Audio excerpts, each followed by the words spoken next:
would steal a child for the key to immortality. But now they must face his father, the Earth's greatest champion. Where's Gohan? You can't win. Let's go! His name is Goku. Can't beat me, I'll take you all on! This time I'm gonna finish you off for good. Bring it on! He will see the return of his son. Pray for those who took him. I will rule this and every other world! Coming up next, the battle for our planet begins again. I told you, I will never die! Dead Zone, final epic in the DBZ triple feature. Next, only Toonami. That is no ordinary kid.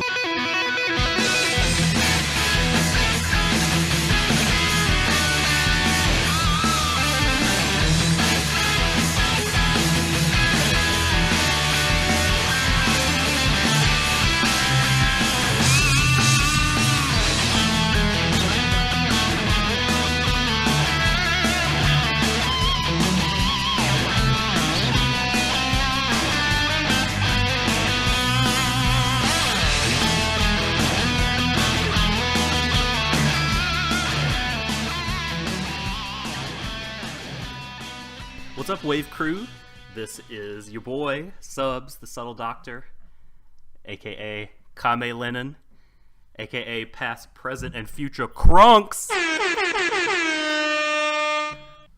Coming at you with a very special Wave Motion podcast. We're still workshopping the name, actually. I'm unsure if we're going to call it Dragon Bros, or Cannonball Z, or Key Blast Podcast. I don't know.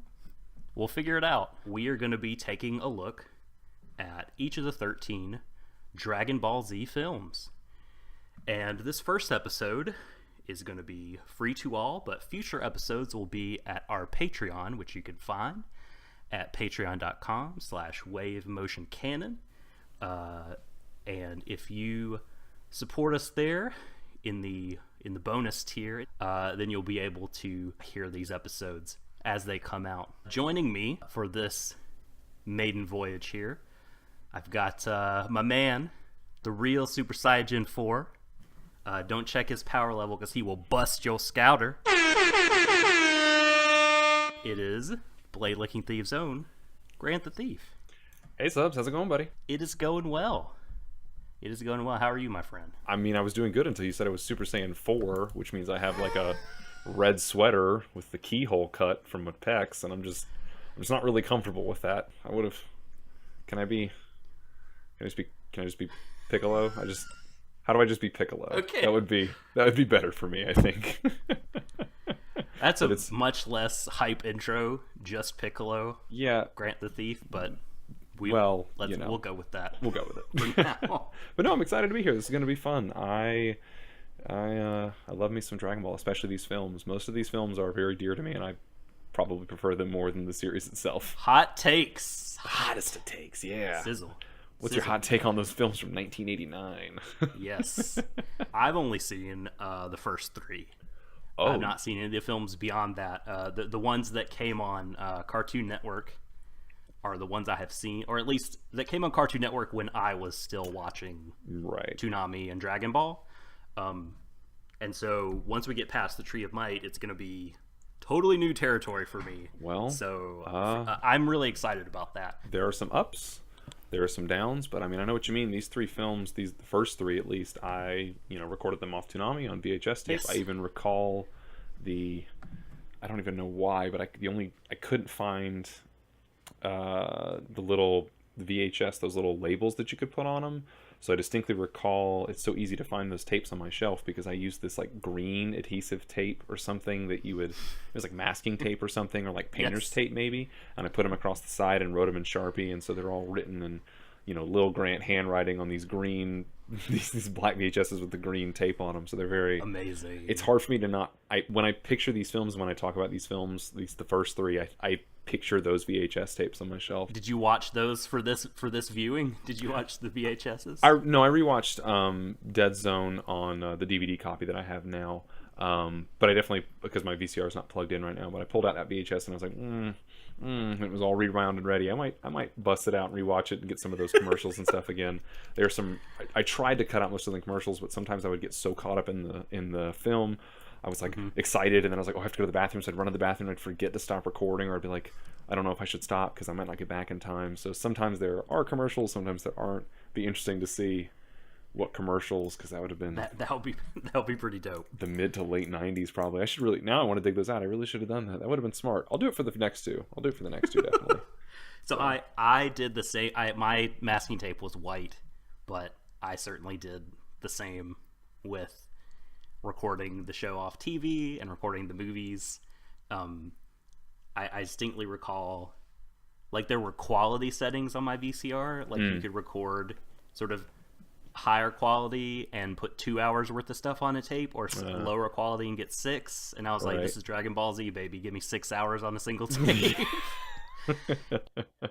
Yeah, so I'm excited. Dead Zone, in particular, this was a pretty early experience for me, because Dragon Ball was my first shonen, and watching the Toonami airing of Z, I had no clue what it was. I love Toonami, and this pops on, and I was like, I just, pulled into this world, and Dead Zone was pretty early in that experience. So this really colors, in a strange way, I think, how I view kind of like, or what I expect from Dragon Ball. Even as, obviously, as the show continues on, way past this, into 12 more movies, and all these hundreds of episodes, and into Dragon Ball Super and GT, like, Dead Zone is a very, like, really set the tone for me, like, okay, this is what Dragon Ball is. When I started watching, it was before I had the internet. Oh yeah, this is way before the internet for me too. In the midst of watching Z, and then suddenly there's this commercial for, like, here's a special Dragon Ball Z movie, and I was just like, holy shit, there are movies? What? Huh? This is amazing. Like, yes, I know what I'm doing Friday night. Yeah. Yeah, definitely. Before we, I guess, start talking about the movie specifically too much, I feel like we'll introduce it here, drop a little knowledge before we have our fun with the film. So I also wanted to say, kind of a reason, I mean, this may seem a little random to some people, like, oh, here's a podcast about Dragon Ball now, why? Well, I mean, so personally, I've kind of fallen back in love with it recently, watching Super, but I feel like also, in some ways, the franchise is building up momentum, at least in my kind of anime bubble. I'm seeing more and more people talk about and tweet Super, and like the announcement of a new Dragon Ball, fighting game, Dragon Ball Fighters from Arc Systems, like that announcement at E3, like, people are getting hyped for that. That is kind of, pushing the franchise again into the limelight. So I think, like, in some ways, it's a good time to do this, to delve back into these, because what's old is new again. Dragon Ball is I think, again, becoming a thing people are watching, people are talking about. Yeah, I would say, just from my own perspective, I don't really know, but probably really since sometime in the mid 2000s or late 2000, the not late aughts or so, to now, until the sort of release of Super coming, or probably since Battle of the Gods. I guess that, Dragon Ball never really went away. I mean, it consistently sells. It is consistently a pop culture fixture, but it didn't feel like it was really going anywhere in terms of a lot of new things coming out. We got, the Tenkaichi and, like, the Xenoverse video games and things like that. It's like we were still getting some new things, and people were still clearly fans, whether from nostalgia's sake or whatever. It felt like the engine was running, but I didn't really feel like we were driving anywhere. And with Battle of the Gods, and with Resurrection F and Super coming out, and this new game, it really feels like we've shifted in a whole new gear, and Yes. people aren't just like, oh yeah, I like Dragon Ball, or people aren't just remembering Dragon Ball fondly. People are, it's actively drawing eyeballs again, and it's a big franchise again in a big way, and that feels good. I mean, it feels comforting. I almost feel like it's sort of like how, I mean, Star Wars certainly didn't go away, but after the prequel trilogy, there was a long time when the franchise wasn't really doing much. I mean, for different reasons than for Dragon Ball. Dragon Ball just stopped. Star Wars just didn't necessarily have a lot going on for it. But with the sort of the approach of Episode 7, that franchise really started to build back up steam again. And I think I think Dragon Ball's in a similar place. Although obviously the numbers are going to be a little different there because, again, both of those franchises continue to have sold merchandise and be part of people's kind of consciousness for a very long time. So, but it's good. It's good for people to be like, yay, Dragon Ball. I think that's a great place to be in. It feels like the fandom is there again. Like, we're like, yes, this is exciting. It's not absurd to talk about it, like in Twitter bubbles and stuff like that. Nobody's like, why are you talking about this crusty old show? Like, get over it. We've all seen it. Let's move on. Like, or like, you filthy casual. Like, why are you talking about this super duper mainstream property? Like, that was my that was part of my cycle with it. Is I was hardcore into it, and then as I got more into anime, I sort of went through this like, oh man, like this, like, too good for Dragon Ball. Dragon Ball, that was dumb. Like, that was lame. Who needs this? It's barely even anime. You know what I mean? It's like just really being a dumbass teenager and wanting to distance myself from things that I liked before. But thankfully, I've come back around to it. So, Dead Zone, or as it was known when it was originally released, Dragon Ball Z. That's right. It was just called Dragon Ball Z. There was no subtitle originally. On the back of one of the, I think of the first release, on the back of the box, it said "Return My Gohan," which would later on, with I believe a Laserdisc release, eventually come to be the film's like official subtitle. But originally it was just called Dragon Ball Z. It was never known as Dead Zone in Japan, but it came out in July of 1989, which was a mere like 3 months after the TV show started airing. Yeah. So in the midst of the training for the Saiyans arc, this movie hits, and it was part of like Toei's big cartoon festival of the summer, and they would do these things right during breaks kids had from school. Like, once the trimester was over, they get a month break. Then Toei would air for a solid month these like several films back to back.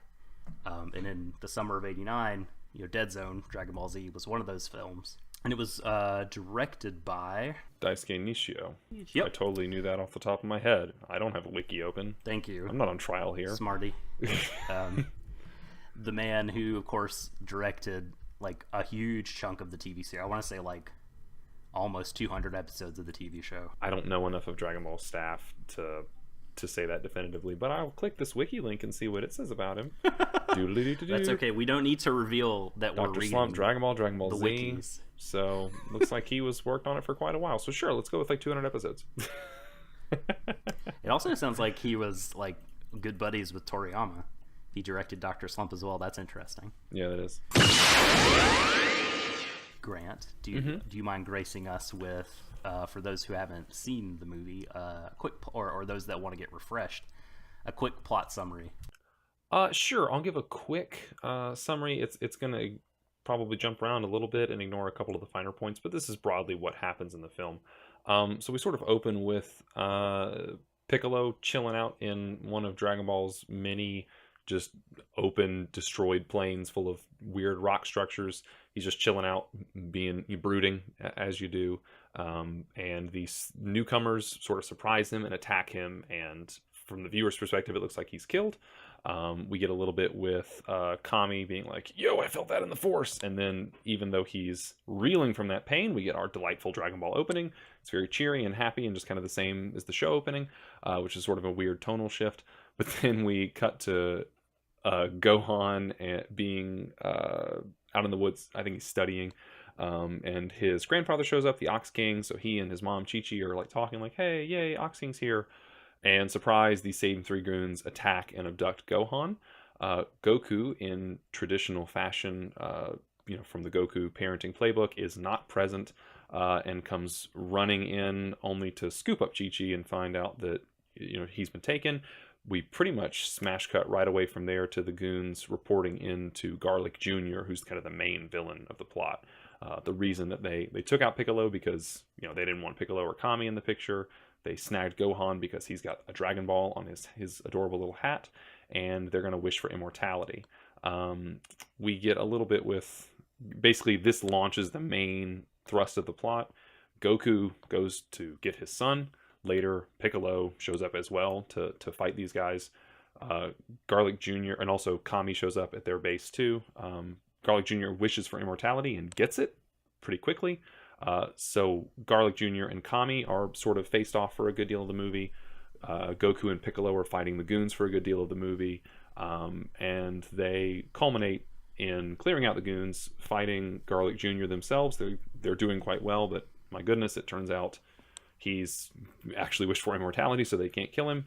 He, as in great villain fashion, decides, well, even though I'm super invincible, yes, I'm going to open up a dead zone to ironically, nothing can get out of this dead zone, but I'm going to open it up just because you guys put my dad in there.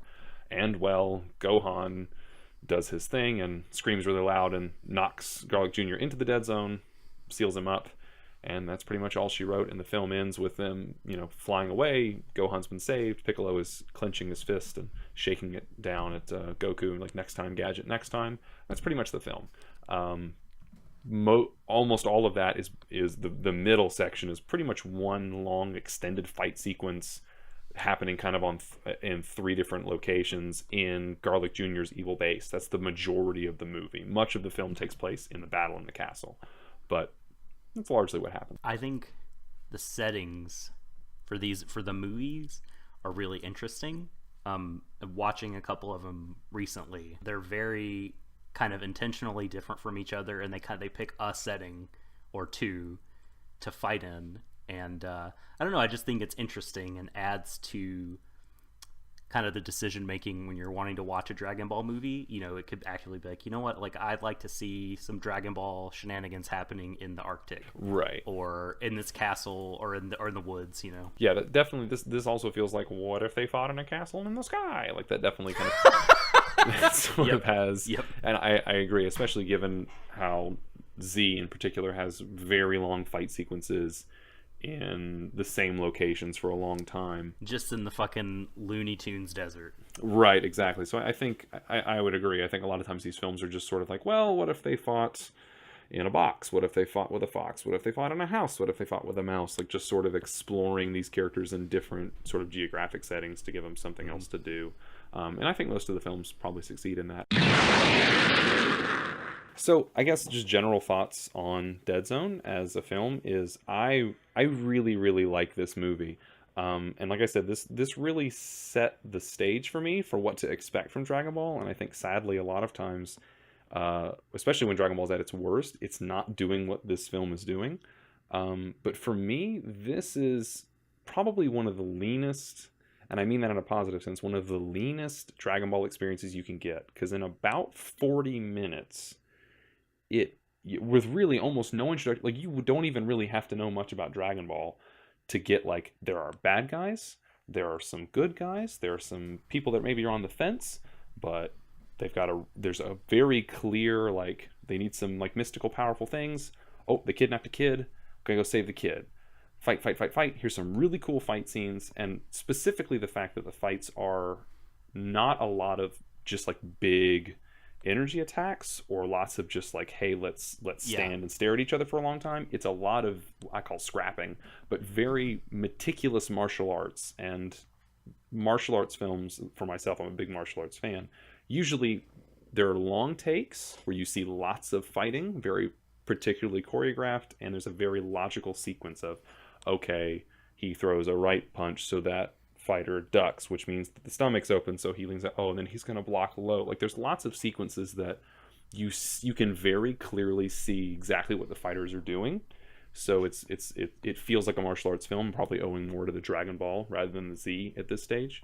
And there's fights for a while, and then they wrap it up and it's done. And it's such a short package, and yet it pretty much does all of the things that I really like in Dragon Ball. Like, we don't necessarily get maybe all of the funnier tropes, but you pretty much get the experience here. And I really like this film for that reason. Like, I feel like this is it's not my favorite of the films, but I think it's the most kind of fuel efficient one. I think it does really, really well with the time that it's got. It is absolutely lean and efficient, and I'm with you there. Like, it kind of has no wasted energy, no wasted motion. I do like the movie. I like it more now than I did as a teenager when I first watched it, actually. But for me, like, it doesn't sort of capture the complete experience of what I like about watching Dragon Ball stuff. So it's kind of it is a cool sort of side thing, if that makes sense. And it is, I don't want to detract from it too much, because I don't really think it does anything wrong. Like, I think that I guess I would say any sins it commits would be sins of omission. Certainly, yeah. Because it's like missing all my like favorite characters, and kind of some of the absurdity of the fighting. The fighting is much more grounded, and that's definitely a relative term, compared to something like Baki the Grappler or Tough. It's definitely not.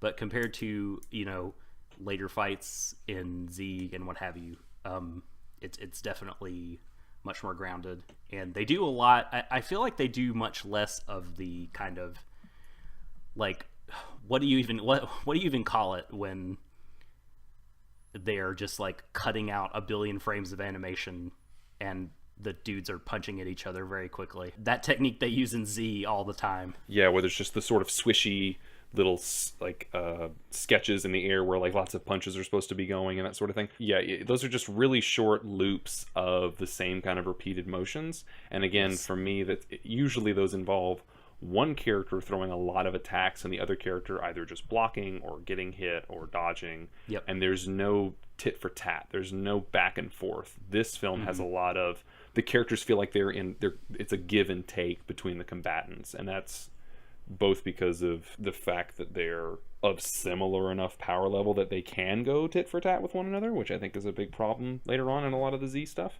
Sure. But also just because this feels like a martial arts film with a little bit of Z on the back end, and I really, really like that about it. And I think that's why it avoids a lot of those cuts like Z does. I love the fact that that in this movie they don't kind of lean on that too much. Yeah.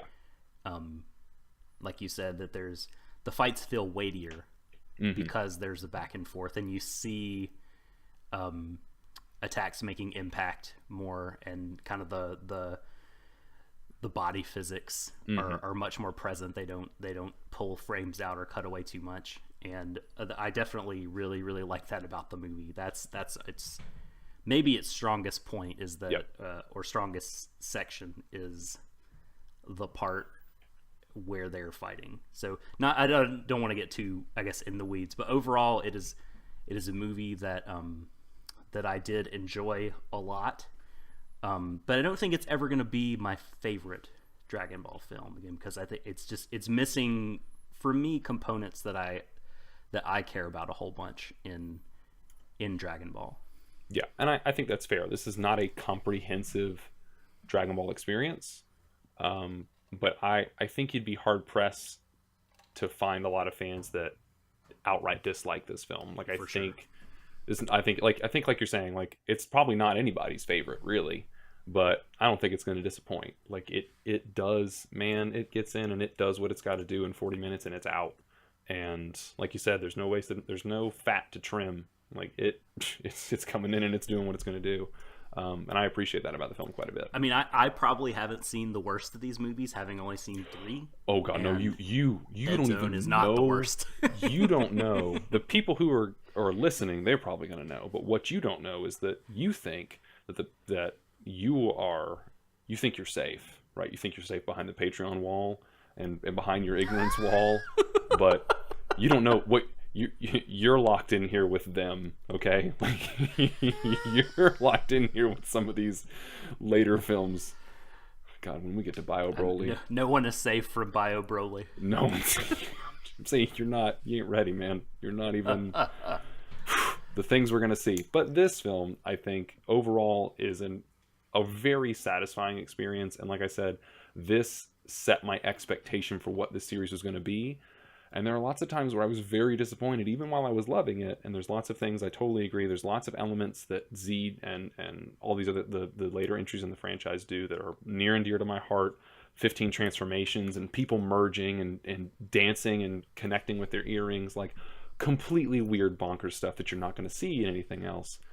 But man, I mean, this is just a really good martial arts film with some cool pew-pews coming out of people's fists, and I dig that. It's got the Dragon Ball aerial combat that I really, really dig, but it's still scrappy. I love it. It has, like, I oftentimes will judge either, like, a fight sequence, or I guess in this case, a Dragon Ball movie, by the quality of its Kamehameha scene. And this movie has a damn good one. Yeah. I really, really like it. Yeah. I think it's the only big beam attack that gets used. Unless I'm forgetting something. And they make good use of it. Yeah, there's only one. It's the most weighty one. There's a few other little beam attacks, but they're not of much note. Or I mean, they are of note, but they don't really, not in the sense that you like a big dramatic beam attack. Like, that it's pretty much just the Kamehameha wave at one time, and that's pretty much it. To be totally transparent, at this point in the outline, it says Josh talks about Sakuga and Sakuga credits, and you may have noticed, astute listener, that there is no Josh on this podcast. He was meant to be here, but he couldn't make it tonight, unfortunately. So we're having to soldier on without him. You patrons, you will get to hear podcasts where he is present. So look forward to that. But I think what we're going to do anyway is recklessly shoot from the hip, not knowing really too much about the animators or the staff beyond Daisuke Nishio, and talk about kind of our favorite animation sequences, cuts, or maybe even just kind of visual moments in general from the movie. I'll start and pick kind of a rather simple one.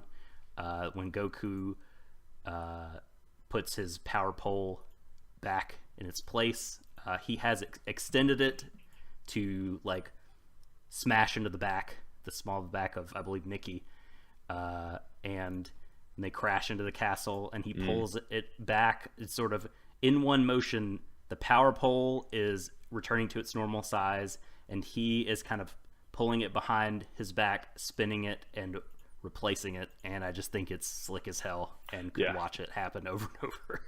Yeah, I totally agree. That's a really good, really cool, just like, yeah, awesome. That's a really great moment. I think for me, one of the things that I really like, especially, is the opening sequences of this film. The film does a really good job of introducing Ginger, Nikki, and Sancho in a way that it doesn't necessarily like overstate their power. Like, they don't just show up and like, "Hi Piccolo, you're a nerd," and slap him and he cries. They get the jump on Piccolo and they get the jump on Chi-Chi, and it feels like you get a sense for the fact that they are capable fighters. But it does a really good job of like shadowing their faces because they have the thick hoods, or shooting them in such a way that they're just out of sight for a lot of the characters, except I think Nikki comes out of their house, which is a great sort of fearful thing. Like, oh hey, the house you just came out of, surprise, I was in it the whole time eating your apples. But it does a really good job of setting them up as more cunning fighters rather than necessarily powerful fighters. So they're getting the drop on these characters.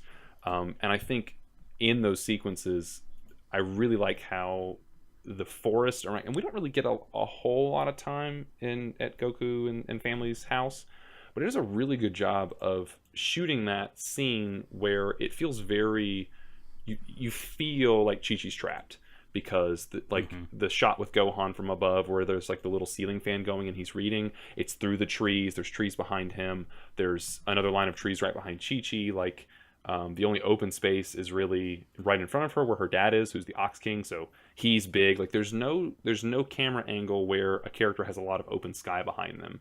Like it feels like a claustrophobic situation. You feel like we're in the dark woods right now. So it's framed really well, like an intense scene where people are going to jump you. And particularly, I love when Chi-Chi is about to go in on the little one, Ginger, when she is about to go in on him, and she is sort of like power sliding towards him, like a few inches off the ground, and her feet are just so subtly twisting. Man, something about that just works every time. I think it's the fluidity of it and the fact that it's focused in on her feet like that. It's not like a full like body shot of her. It's just her feet and they're slowly sliding in kind of into position into her form or her stance. Man, I love that cut. That's really, really nice. Not having seen Dragon Ball, like that just continues every time to take me by surprise. Right. Because I guess so. Can she fight? Can Chi-Chi rumble? Is that a thing in Dragon Ball? Yeah, she can. She's a capable combatant. She decided to sort of settle down and be and take care of Gohan and sort of be a mother first, so to speak. An education mama, as they refer to her in the sub. As I too hope to one day be referred. Yes. But I like the immediate follow up too, where Ginger sort of knocks. I don't like it necessarily, but the way Ginger knocks her back by just sort of throwing his hand up. Right. I'm watching Gal Gaigar, so I thought protect Shade, but he throws up. He throws up the open palm wall of force, and when she slams into it, the camera sort of shakes all over the place. Like the frame is just going everywhere. And and she's like sort of spiraling at kind of horizontally. She's like spiraling backwards through the air before she hits the ground. Man, that hit has such impact. Like you feel it. Like it's got weight to it. I really, really like that whole sequence. It feels like she hit a wall. Right, exactly. Like you just really feel like she's slammed into a wall. It both emphasizes his power and also the speed with which she was coming at him. Like I kind of like that it works on both levels. And again, ultimately, Ginger looks fucking cool in that cloak, man. Dude, I dig all three of them, honestly. I dig. But yeah, Ginger, he's a little short, but he's definitely got the look. He's got the glow when he's in that hood. He do. But I think the nice thing about that shot too is that there's, even though I love me some good sort of particle effects, if you will, that shot is all camera work, so to speak. There's no flashy particle effects. There's no like dynamic, like the animator doesn't have to do anything necessarily there. It's all in how it's shot and how it's framed. It's framed like a powerful impact, and so therefore it feels like a powerful impact without being this sort of giant energy display. Like it's a much more subtle approach, but still you get a sense like, oh, these guys are like weird mystic fighters. Like if you'd never seen Dragon Ball before, you'd be like, that's not a normal kung fu thing. Like he didn't even touch her. So I like that quite a bit. So I feel like I'm gonna steal all the good meaty fight scenes, but I think one of the first shots I think about when I think about this movie is once Nikki has pulled out his blade and he is trying to cut Goku from one side, and then I believe Sancho is trying to attack him from the other, and Goku is kind of almost dancing to avoid strikes from both of them. Right. And that scene is so kind of etched into my brain just because I feel like that is what those scenes that we spoke about earlier would look like if they were slowed down. There would just be more of that. Yeah, it looks super slick, and I like the so I could be misremembering this, so tell me if I'm wrong, but I feel like the camera is kind of at one point zoomed in such a way that the two Spice Boys are kind of the border of the scene, and so it just seems like Goku is well and truly surrounded and cordoned off, and they're closing in on him. That scene has a really a special quality to it. Of all the fight scenes in the movie, that one and the Kamehameha are the ones I remember the most. I like the fact that, again, I'm from the Blade Licking Thieves podcast. These guys don't necessarily lick their blades, but they do pull them out of their bodies, so technically they could be connected to their tongues in some way. And Nikki did eat those apples at one point, so I'm going to give them honorary Blade Licking Thief status. Yes. But speaking of that exact same scene where Ginger and Nikki are slicing through the air and Goku's dodging, blocking with the power pole and moving and all that, I recall, and I want to say this cut was in the Toonami commercial for this when it was about to air, but right as that's happening, like, Ginger, produces the two blades from his arms and flips them out, really cool motion, and Nikki pulls his out of his leg, and I think Sancho goes in, or Ginger goes in first, and Nikki is running around the side of a round dome, and he, like, is sort of flipping the blade around behind his back and back to his front again. Yes. God, that it's like so it's cool. like maybe a second, like second and a half, but man, it's really hype.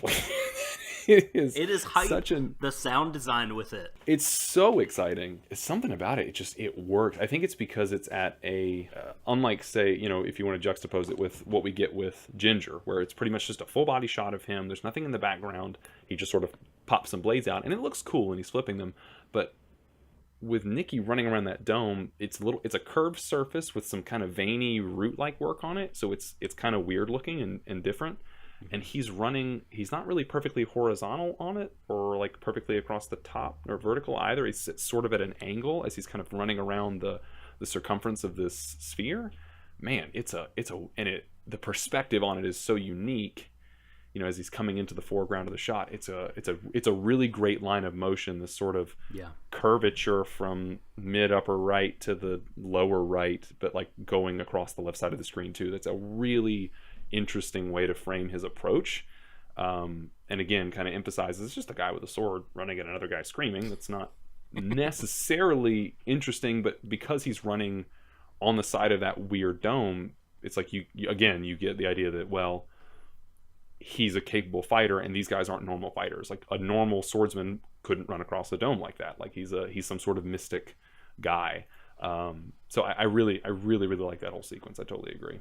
It's really neat that like the music drops out for that fight, and so you really like the blade hitting the stone surface, and people swinging and missing with hands and feet, and Goku's like the cloth on his gi snapping, and as he's dodging around, like you really, I don't know, you hear all that, and it adds a certain quality to the scene that there's not. I certainly don't mind hype music, over a fight scene, but I just thought that was an interesting choice that made it stand out. Another sequence I really enjoyed when they're inside, I think initially when the three of them are fighting Goku before Piccolo shows up, and they're fighting inside and they've kind of gotten swole or whatever. Yes. There's a swole power. Yeah, they swole up. They do the Zarbon thing, and they're knocking Goku around, and I think they jump up and they fire a couple of energy blasts at him, and two of them get knocked away right before they impact Goku, and Goku looks over, and I think it's Krillin that knocked them out of the way. Am I recalling that correctly? Yeah, no, that is when Krillin shows up. Okay, yeah, so it's a perspective just below Goku, and he's about to get hit, and he's almost flinching, but two shots get knocked away, and then you see Krillin standing at the top of the staircase, kind of in a pose like it almost looks like he threw a Destructo Disc, even though he didn't. And he's like, hey, I'm here. Like, what a great way to bring Krillin in the middle of this fight scene. I always thought it was a great way to intro the character in. It's like, oh, hey, right, Johnny on the spot, right when you need me. So that was another great little. How did he get there? But it doesn't. He flies, man. Who cares? Oh, that's right. So I for some reason forgot he could fly, because I was like, Goku had to use the cloud. Poor Krillin. Goku had to use the cloud to get there. Well, he can use Nimbus, but yeah, and Piccolo also flew. Yeah, Piccolo also just flew. Also, Piccolo working Sancho is one of my favorite Dragon Ball Z things. Full stop. He just rolls in and he's beating on Sancho. He's just like, oh. And I think he knocks him into the ceiling and then fries Yes, him while he's in the yes. ceiling. And you just see his limbs go limp. and you just see, and it's Piccolo leaving the room, and Sancho's legs are just hanging there smoking. Like, that's a really, like, and I think it's like his legs are on the left side of the screen, and like in the foreground and deep in the background, sort of looking down, is Piccolo, who's like walking out of the room. Like, you don't even have to like, you get from the context there, he just cooked that dude to death stuck in the ceiling. But you don't necessarily even have to show it. Like, you can just sort of imply it through the visual language there, the way his legs kind of move and then stop. So that's one of my favorite bits. Yes. Again, Piccolo deserves respect. That's a great sequence of him just being like, you don't even matter to me. You're dead. You know, catch you later. Love it. They just kind of explain tactically that, like, okay, they beat him last time because it was a 3-on-1, but now that he's prepared and fighting against them, he can overpower them. Like, that is something that, like, I agree kind of with your general take that's often kind of missing from Dragon Ball. They tend to go the power scaling route, but I really liked that for this movie. I think that's the nice thing, that even though this really represents, like, nobody's on a plateau where they're untouchable, even the guy that's wished for immortality.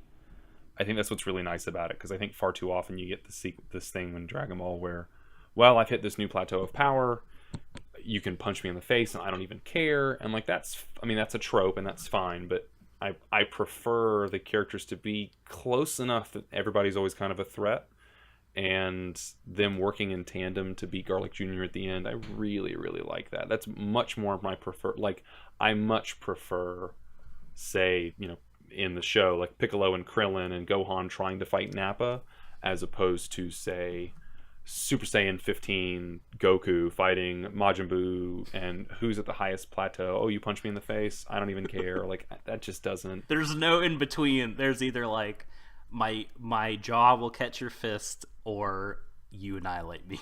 There really isn't any in between there, and so I like when the characters are just close enough that everybody's kind of legit a threat. Like, even the goons in this movie, you know, they get their time to shine.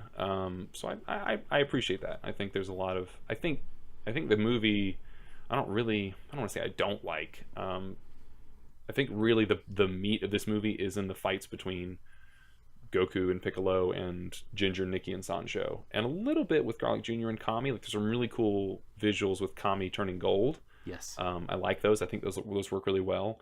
But the final sequence almost feels a little more phoned in. Like, it doesn't have as much memorable. It has some neat moments, but I don't think the animation does much. The backgrounds are beautiful. I love the way this implied, the weird architecture. It's very kind of gothic and macabre. Lots of sort of spindly, sort of Lord of the Rings style bridges, where you're like, you guys really need to widen these things up. And there's no catwalks. But for the most part, I think the final sequences are not anywhere near as impressive as the middle sequence, really. I agree. There's only a couple more specific scenes I wanted to highlight. I really like when Garlic Jr. summons the dragon.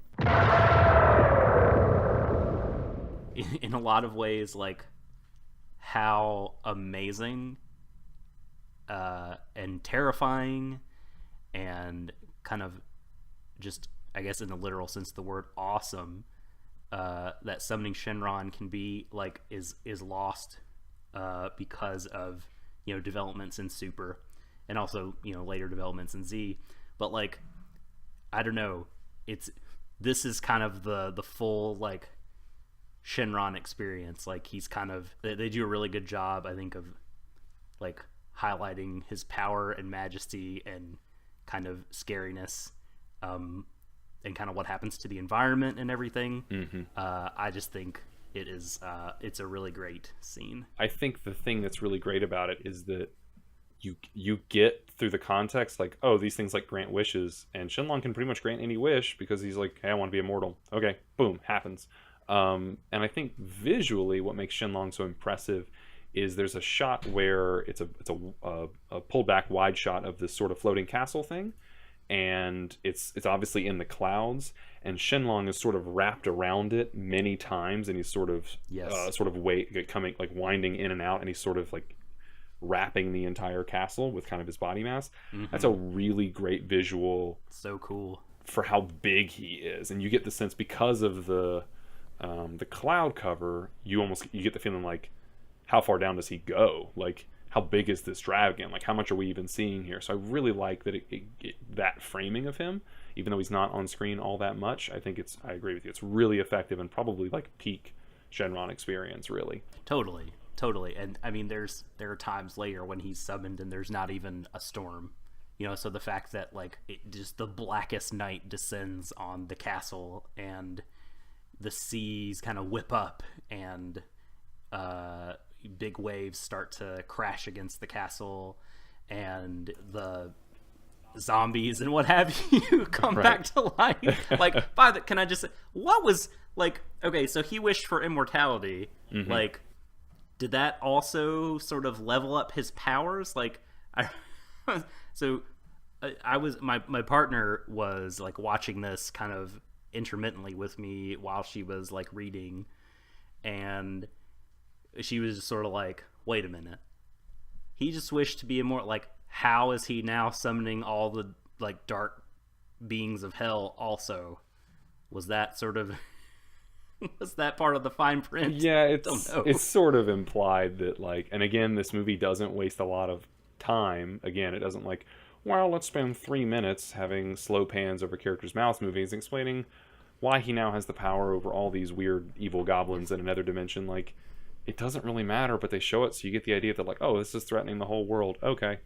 Like, that's all it's there to do. There are some good teases in here for, like, when you're, I think when I was a kid, like, I kind of was way more lenient with unexplained stuff in my TV shows, as long as it was sort of like, you can go learn about this in some other way, whether it's watching more of the TV show or reading about it or whatever. I just thought it was, like, mysterious and cool. Like, I didn't have so, like, yeah, as a T, like, yeah, that makes sense. I found her reaction funny. We should also mention, in terms of, like, in a Sakuga animation sense, Garlic Jr. getting the actual immortality applied to him is a really cool effect, with that sort of column of, I don't even want to call it light, but sort of like brighter air. And the way it sort of, the effect on it is really cool, because it's not like a full opaque column. It's almost kind of like the implication of a column. And then the way he sort of, like, the way he kind of stretches and makes a face, he gets very sketchy. He has less defined kind of thick lining for the character. So he's clearly, like, being transmogrified in some way. And I particularly enjoy, there's a look on his face when it's happening, like, wait, what's happening? Like, you get the sense that, like, I mean, he quickly just becomes, like, he's just laughing like a villain, but there's really a sense almost at first where he's like, oh, what did I do? Like, I don't know what's happening to me. So I really enjoyed that part too. Which, again, kind of implies that, you know, Shenron is this very powerful figure that can grant a super sort of powerful extra abilities and stuff that may be beyond the ken of mortals and all that sort of thing. So I really liked that. It was a good, again, a visual way to tell you something about the world. Like, this wish is powerful, and maybe you don't understand everything that's going on to you either. They showed that part during the Toonami commercials, like, all the time, like when the beings from hell were emerging and Garlic was becoming immortal, and he's all like, a new dark age has finally begun. Like, that I remember that in every single commercial that I saw for this movie. This just occurred to me too. Like, that trailer, like, if this may be a really stupid way to sell this movie, but I feel like you could almost, based on that trailer, like, sell it as, like, here's anime Taken. Yeah, I guess. Yeah. Goku playing the role of Liam Neeson in this film. Yeah. I don't know if he would do the calling him on the phone thing. He's a little too sweet for that. But no, I can see this being DBZ Taken. I'm good with that. I'm good with that elevator pitch.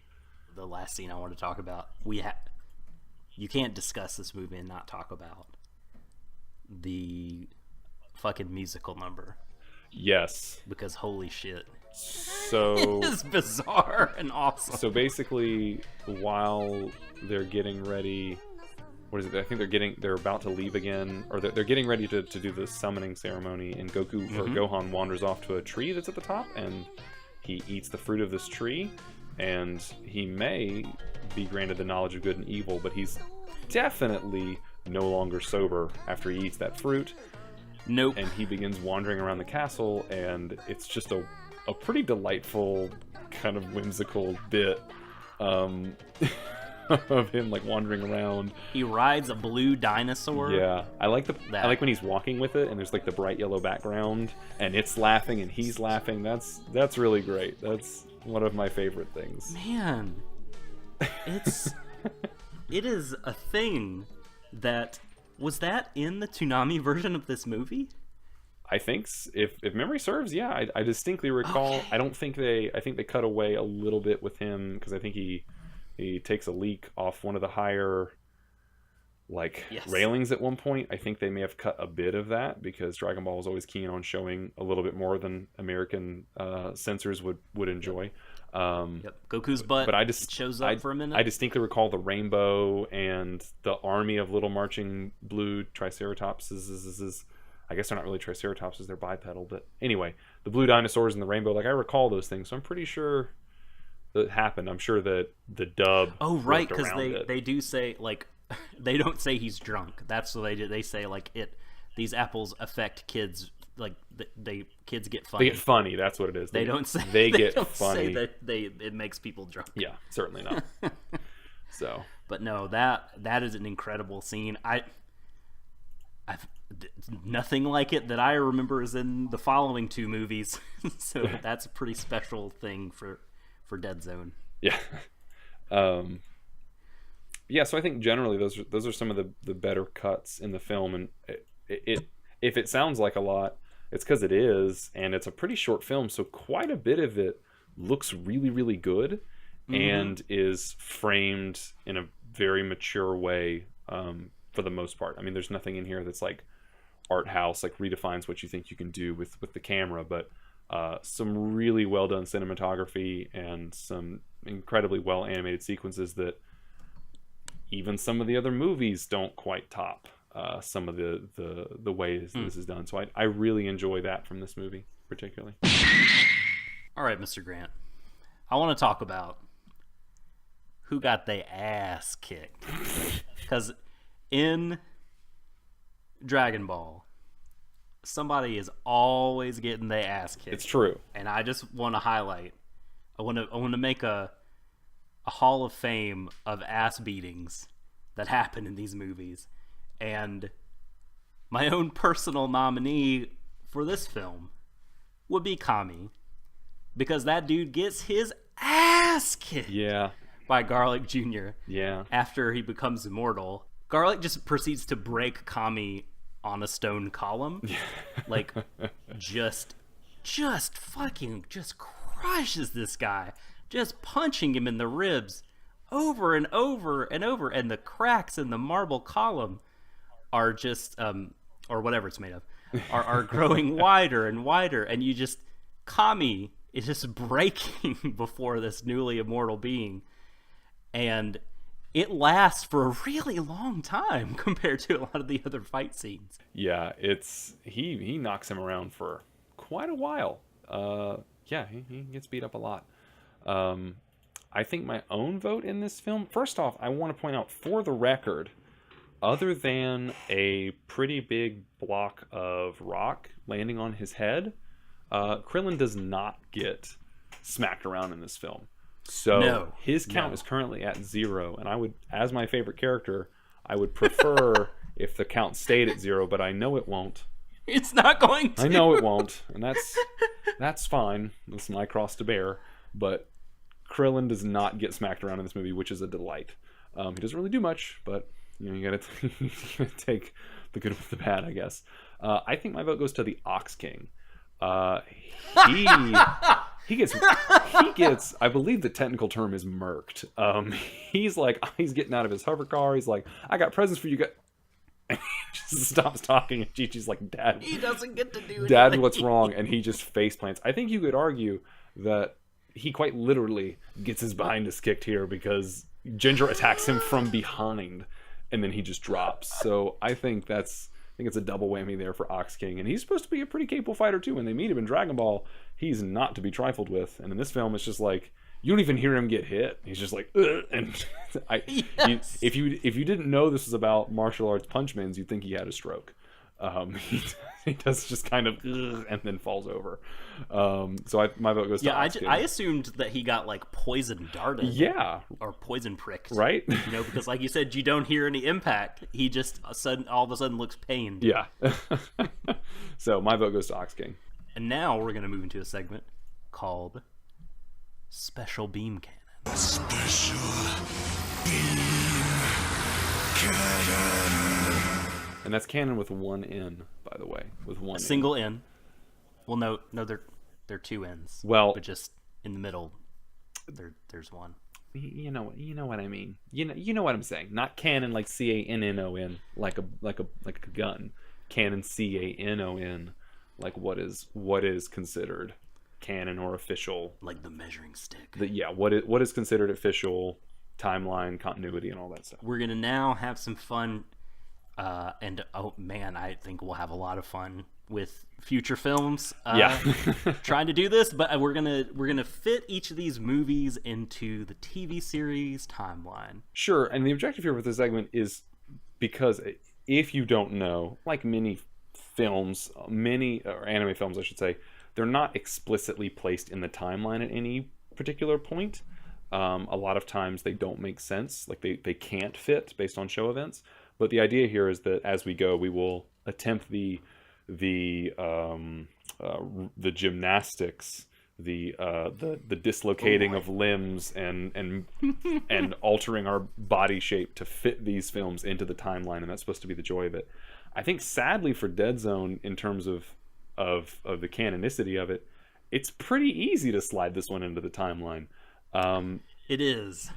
If we think of Dragon Ball Z Episode 1, so to speak, where I guess the only qualm is that they do go to Kami House, and if I recall, Bulma is there at Kami House, yes, when he visits?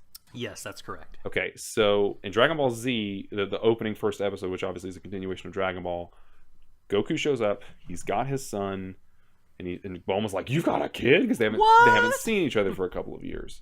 So most of this film, in terms of the powers on display, Goku and Piccolo are still enemies, pretty much. Right. Everyone's relatively capable fighter. Garlic Jr. is, seems like a pretty Dragon Ball style villain. They're chasing the Dragon Ball still. None of this really feels out of continuity. The only thing that I think is an issue is that he goes to Kami House briefly, and he sees like Roshi and Krillin and Bulma, and then heads out, and that's why later Krillin knows to show up. Yes. And I think he was going to get the Dragon Radar specifically so he could track them down. So here is and that's an issue because in episode 1 of the show, Bulma's like, "But wait a minute, you have a kid? Wah." So here is I think that's the one hurdle we have to jump.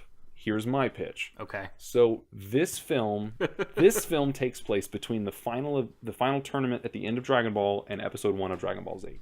Okay? Yes. So it's in that space between Dragon Ball and Dragon Ball Z. And I'm with you so far. In order to maintain the continuity of Bulma being surprised that Goku has a kid, that Bulma, okay, so Goku is a country bumpkin, right? Technically, by sort of in the text. Correct. He's a wild man, a feral child, if you will. A wild man, he is indeed. Yes. So in this film, when he goes to Kami House, he does not have Gohan with him. Now he mentions, "I'm trying to get my son back," but Gohan's not actually with them. So he runs in, he's like, "I get my son back," and gets the Dragon Radar, and he flies off.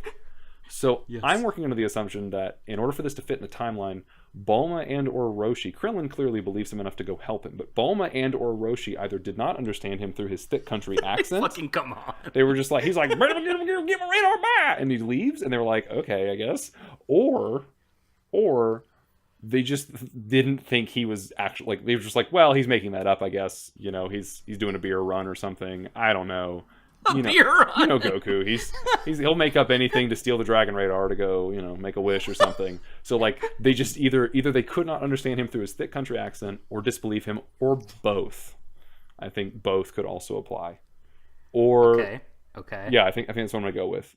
And when the giant block of rock falls onto Krillin's head, he suffers the concussion. Correct.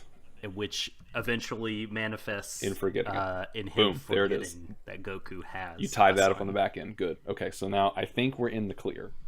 I think. Yeah, so it's a prequel. It's a prequel film, and those 2 minor snips, I think it fits in just fine. No fuss, no muss. So yeah, this is going to be that was the easy one. The relatively easy. That was this section at one time Earth's gravity. Just get ready as we continue to increase the gravity. Right. It's going to get more difficult as we go. The next time will be the equivalent of us going to Kaiosama's planet. Yeah, we're going to be chasing a monkey for a while. I'm letting you know. It's going to take us some time to get ready for that one. I didn't mention this before, but this seems like as good a time as any. I actually quite like the sort of Shonen Jump style movie that is purposefully not kind of tied into the TV series continuity. I think like a lot of they get a bad rap just because of that, because kind of people want to mainline that story. But kind of looking back and revisiting the TV show as I am, and looking at these movies, like I think it's an interesting exercise for the creators. Like they get to try some stuff out, kind of a sandbox. Like they don't have to worry about screwing up anything with the characters or continuity. They can just kind of play around, test out some concepts, and if stuff works, maybe they carry it over, or maybe maybe not even that. Maybe they just wanted to try something out, right? That the series story doesn't really allow them to do. And so for that, I appreciate these movies and kind of Shonen Jump movies in general. Yeah, no, I agree. I like that. I think for me, I like movies where the canonicity is sort of undetermined. Like it does, as a fan, it does frustrate me a little bit sometimes when you're like, oh, I just watched this movie and it was really cool, but it's like, as we're going to go forward, it's almost impossible to make it fit into the events in the show or whatever that you really enjoy. So I think sort of tellings of the distant past or the far future, Elseworld tales, if you will, to use a DC Comics ism, sort of like what was the one, History of Trunks? Is that the one where it talks about like the Trunks and his alternate timeline? Yep. Yeah, mm-hmm. And then or like Bardock's movie, like both of those are sort of prequel or side stories, which you could either view them as canon and incorporate them into the mainline story, or you could say I don't like this and disconnect it. It's like an add-on to the side or the periphery that doesn't necessarily affect how things play out in the main story. I like that a lot, so that you can sort of you can sort of have your cake and eat it too. But I also I agree with you. I enjoy the fact that some of these films are just like, you know what, we're just going to do whatever and who cares? It allows them to just kind of go hog wild and not have to worry about things, and it's more of a playground. Yeah, and some of the non-Goku Vegeta characters get to win, get to have the kind of the ultimate victories. Yeah, sometimes. I think it would be an interesting a super meta exercise would be to have some Dragon Ball Super episodes similar to the Dragon Ball Z episodes where like Goku and Piccolo get their driver's license, or the recent episodes of Super where they play baseball. There should be some episodes in Super where the characters go to see a Dragon Ball movie, and those are episodes in the series. So they are like, it's not as much about them seeing the film as it is like Vegeta has to get everybody popcorn and he doesn't have any money with him. Like, like that would be a really fun sort of like a day out with those characters. That would be pretty great. I would watch that. I would definitely watch that. That would be dope. We're now going to move on to a segment called Shenron's Wish. I am Shenron. I shall grant you any wish. Now speak. Where we kind of talk about one thing that we'd like to change about the movie, if we could, to make it better. Or just different. Better for us, whatever. Or yes. That's yes. or different? I will gather the 7 Dragon Balls and wish for immortality. Ha! You fool! Now I run the pod. Tricked me. I am the king of wave motion canon. No. So my one wish, and I think we should also point out that just like with the actual Dragon Balls, which really do exist, we can't have the same wish twice or thrice, or if other people are. So do you mean like I can't repeat your wish? Precisely. Or do you mean throughout this entire run? I think actually both should apply. We can't wish for the same thing every time. Like, we've got to wish for different things. Okay, so for different things for each movie? Oh, no. Yes, because, I mean, they're different films. This is going to be interesting. But we have to, it's just like, Okay. and maybe we have to do a special, like, side podcast where we record on Namek so that we can break that rule. But for now, I think we need to keep it so that you can't repeat the exact same wish every single time. That is beautiful. All right. Yes, I'm down. Okay. So my wish, if I could gather the Dragon Balls and make my one wish, it would be that I would alter the very first encounter with the not the 3 of them against Piccolo, but the 3 of them at the house of Goku and Chi-Chi and Gohan. So instead of, because for me, Chi-Chi beating the crap out of one of these guys is definitely something I would want to see and pay money for. So I would alter that sequence to, instead of like Chi-Chi slides forward, hits wall, flies back, Chi-Chi slides forward and engages with Ginger and is at least going toe-to-toe with him, but since it's my wish, she's beating Ginger, but then, Nikki and Sanjo show up and 3-on-1, she can't handle them, defeat her, and then they take Gohan. Like, I want a couple of seconds or minutes of, similar to how the middle of the film has really great martial arts, I want to see Chi-Chi wail on Ginger and win for a little while. And then they best her, like they hop in. So the rest of the movie can still kind of play out as it is. That's a really good one. I'm torn between 2. I'm torn between changing those little things up that we talked about so that this could be an official sort of part of the timeline. Be careful, that's a powerful wish to expend on Dead Zone. However, I don't know if that would then eradicate the Garlic Jr. arc that happens in the middle of the TV show. Yeah, and that's where we get Krillin in that white zoot suit. I think it could still stand, but I'll know more once I actually get to the rewatch of that. That's a wish that messes with the timeline. That's dangerous. It's very dangerous. It's very dangerous. So I think I'm gonna scale back and just wish for Krillin to be able to beat one of the goons. I think there are 3 fighters, and I think it's only fair that Krillin be able to shine a little bit and take one of them out. Which one? Well, I don't want to mess with the Piccolo Sancho bit, so I'll say Nikki. Or no, we'll go with Ginger since he's shorter. So the short guy can take out the other short guy. What if my wish is also in play? So Ginger is already getting beat up by Chi-Chi. Do you still want Krillin to beat up on him too? Oh. Does that alter your expectation for that? Well, so if your wish also comes true, then then we can make it Nikki. To that might further kind of accentuate Krillin's triumph because he beat the tallest one. Yeah, bingo. There you go. Take that, Nikki. Jerk. The tallest and drunkest. That's true. And the most apple-filled. Now that we've made our wishes, we must proceed to rank the dragon, in which this segment is going to be... Do I do the whole thing now and just rank the dragon? Yes. Dragon, Yep. dragon. Mm-hmm. Rank the dragon policy. Oh. Hey. That ridiculous riff. And then he becomes Super Saiyan at the end of the theme or of the OP. Yep. But you don't even know what that is for so long. Spoiler alert. What are they doing? Gosh, the English version was so bad about spoiling stuff. Those and episode titles. And... Will Piccolo survive the next battle? Next episode. Piccolo totally doesn't survive this battle. Like, no. It's just so bad. Death of the Prince was the one where I was just like, come on. Fuck you. What are you doing to me? So yeah, what we're gonna do, and sort of like Special Beam Cannon, for this time, this segment is gonna be a little anticlimactic, but look forward to how this goes in future episodes, because we're gonna kind of keep a running list.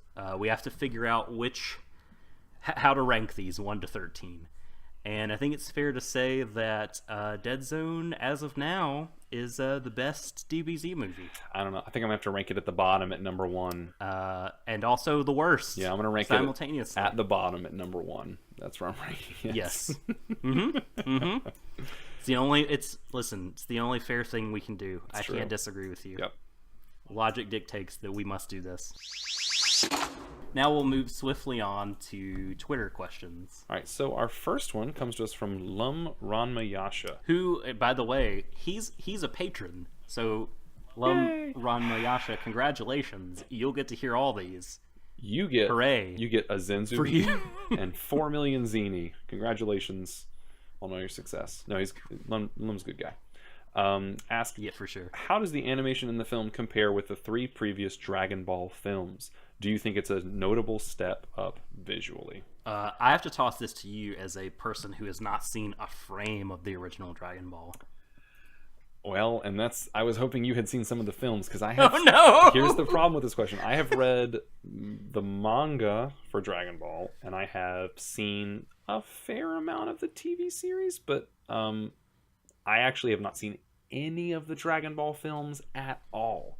But I'm going to go out on a limb and say that Dead Zone is incredible, like visually very unique, and feels like a very high quality Dragon Ball film in a lot of ways. So I'm going to say it's probably stronger than the other entries. Just like gut take is my guess is that, I mean, Toei probably didn't go all out on those films, knowing Toei. So I would say this is probably, you know, as such a visually dynamic film, it's probably better than those 3. But I really don't know, truthfully. This question hurt because I was like, crap, I have not seen it. Reckless speculation. I'm just going out on a limb. People are going to be atting me on Twitter like, you're an idiot.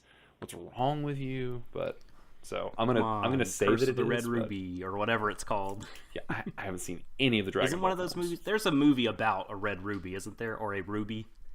A Dragon Ball movie. All of Dragon Ball is about a red ruby. That's the shocking twist at the end of the Buu saga. It was never about the Dragon Balls. It's always been about a red ruby. So surprise. Sorry, Lum. Yeah, sorry, buddy. I'll get back to you. I'm gonna take this as an admonition to watch Dragon Ball. You're not the first person to admonish me in this way. I got a fair number of tweets when I was, starting up my rewatch of Z. People were like, "Why don't you start with Dragon Ball? Why don't you start at the beginning?"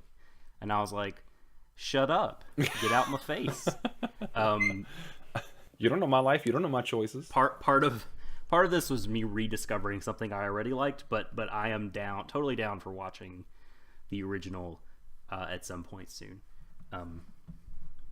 So the next question is from Colton at SniperKing323, our buddy who hosts the Manga Mavericks podcast. Yeah, and a few others too. So he's got a couple of pods in his belt. He does, yeah, and he's a Gintama one as well. Yeah, Life Lessons. I was actually it's not out yet, but I was on I don't know if it's the latest. I was on a episode of that show too. It was really fun with him and Sakaki. Gosh, it makes I should watch Gintama so I can listen to that podcast. Well, that's part of why I did it too. I was like, man, I got a bunch of friends that love Gintama. I should totally watch it so I can be part of the conversation. Colton says, I like how the movie feels like it takes place during the time skip between the 23rd tournament and Raditz. What do you guys think? So I think that is a really neat thing about this one. Like we covered that, like it's really it almost fits exactly into that space in the timeline, but for one or two little niggling inconsistencies with the first episode. Like we sadly sort of answered this question. We're kind of 0 for 2 here. We basically agree that it does feel like it's in that space, and it's part of probably one of the unique strengths of this film relative to a lot of the other Z films and stuff that come later, is that they don't really feel like they fit at all, because they don't. But this actually, except for our 2 sweet edits, it could almost fit in perfectly. So we agree with that. That's in my headspace. It always has. Like, it's always been the one film that kind of fits. Twitter mutual John Suarez asks, is Garlic Jr. in any way related to Emperor Pilaf? And that is an interesting question. Now, are you familiar with Emperor Pilaf? Oh boy, I love Emperor Pilaf. I know he features prominently in Dragon Ball, but thank goodness, like, dude comes back with a vengeance in Dragon Ball Super and is amazing. Like, his character in Super is freaking adorable and fantastic, and I love him deeply. I would hug that evil wannabe tyrant so tight. He's great. Makes me laugh every single time he's on screen in Super. Giving dating advice to Mai, helping Bulma build the time machine. It's so good. But so I understand that he is one of, like, the main villains in Dragon Ball. And as I scroll the wiki, as I cheat here, I don't see anything about a connection to either Garlic Jr. or Senior. But you know what? Just for fun, I'm going to say they are second cousins. They see each other on Thanksgiving and brag about their evil conquests, and then they go to their respective kingdoms for the rest of the year. I'm down with that. I also think they probably have, like, wildly differing political views, actually, and they get really upset if they talk to each other too much. So they're on very, like, it's very, like, they're very cold with each other at Thanksgiving. It's very much like, hi, how are you? How are the kids? You still chasing the Dragon Balls too? Awkward sip of drink. See you next year, kind of thing. Like, they just don't want to get into it, not in front of the family. I mean, yes, Emperor Pilaf, believes in a sort of soft monarchy, whereas Garlic Jr., is just an evil dictator. Yeah, that's why I guess more direct theocracy. He makes himself sort of an evil god type thing. Yep. Don't bring up the election around them. Oh, let me tell you, it's a bad scene. Yeah, no, it's not good. It's not good. So yeah, I think they're second cousins. I'll go with that. I'll sign off on that. Thanks to everyone who sent in a question and comment. And if patrons want to send in a comment on patreon.com/wavemotioncanon, we will definitely get to that in the episodes. But we will also tweet out just before we record, and we'll check Twitter again for future questions. So keep sending those along. And we'll try to watch more Dragon Ball movies next time. Man, I don't know. I'm watching a lot of Dragon Ball. I don't know if I can squeeze in the original movies, but it will happen. I will get to them for sure. But speaking of Twitter, Mr. Grant, I think that we have just about wrapped up our discussion of the film, unless you have any final thoughts on it. No, I think we've chala'd all the head chalas that can be chala'd. I don't know if any of that verb makes sense, but I think we're done. I think we've done it. I think we spoke for twice the movie's length, so I think we're good. The dead zone is closed. No longer open for business. No, we have shut it down. Where can we find you on Twitter, sir, if listeners would like to discuss more of Dead Zone or indeed Dragon Ball with you? Sure. If for some reason they want to follow my nonsense, I am at Grant the Thief on Twitter. And of course, you can find me writing for the wonderful Wave Motion blog, where I post articles about things that are very old and crusty like myself. And then I also am on my podcast, Blade Licking Thieves, with my good buddies, where we review Eastern media of all stripes and kinds. And then also I'm occasionally on this pod and on the Wave Motion pod, and I'm around like a virus. I spread. The ever-present, all-consuming, yes, ubiquitous Grant. Yeah, definitely follow Grant. He's one of my most favorite follows, and I would say that whether or not he was helping me out here with this podcast. You're making me blush. Stop. If anyone is interested in following me on Twitter, I am at the Subtle Doctor. At me about anything on there. You can send me a curious cat if you'd like me to answer something in more than 140 characters. People have been really cool about dropping stuff in there, and I've really enjoyed interacting with my followers through that. So keep that coming. Like Grant, I write for Wave Motion Canon and am occasionally on that podcast as well. And I like Grant also have my own podcast, Watery Death Show, which means in English it's probably bad. And that is not accurate because it's definitely bad. Very bad stop. anime podcast. Oh, I like your podcast. I listen to your podcast. I'm a fan. For what it's worth. Don't discredit your taste any further. We're on a Dragon Ball pod, and you're talking about liking my pod. I mean, just... It's true. Oh no, my anti-Twitter cred. I do that with my friends, Shadon and Vergalia, and we have a good time. So you can listen to my lengthy shenanigans there as well. Thanks, Grant, for joining me for the first in our baker's dozen of Cannonball Z, insert title here, Dragon Ball movie podcast series thing. Oh no, thank you. I was super glad to be on, and I look forward to doing more of these. If you enjoyed this, feel free to support us on Patreon at, once again, patreon.com/wavemotioncanon.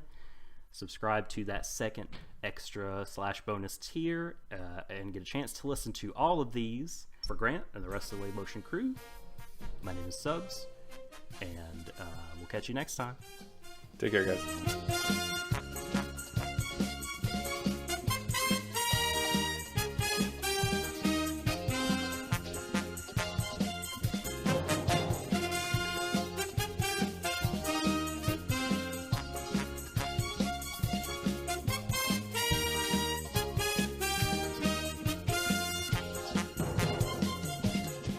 So there's a sequence in which he extends his extends his power pole. Sounds so dirty. Oh my god. Too easy.